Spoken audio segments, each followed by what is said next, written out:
Il-ħamis filgħodu komplet tinstema' l-kompilazzjoni fil-konfront ta' Tony Cassaro u Francis Portelli u l-involviment tagħhom fil-kumpanija Island Bunker Oils Limited.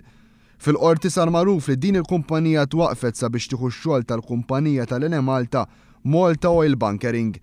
Il-prosekuzzjoni saħqet li fil-fatt Cassaro u Portelli ħbew il-fatt li Tancred Tabone u Frank Sammut kienu silent partners fl-Island Bunkers Oil Limited u dan jindika li huma riedu jużaw il-karigi pubbliċi ta' dawk l-ex uffiċjali tal-Ene Malta għal profitt ta' din il-kumpanija privata.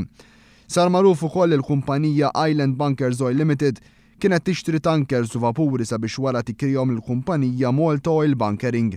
Sa dan it-tant il-ħamis filgħodu quddiem il-Maġistrat Entnivella komplet tinstema' wkoll il-kumpilazzjoni kontra Frank Sammut fejn il-prosekuzzjoni ppreżentat lill qorti numru ta' dokumenti brabta ma' dan il-każ.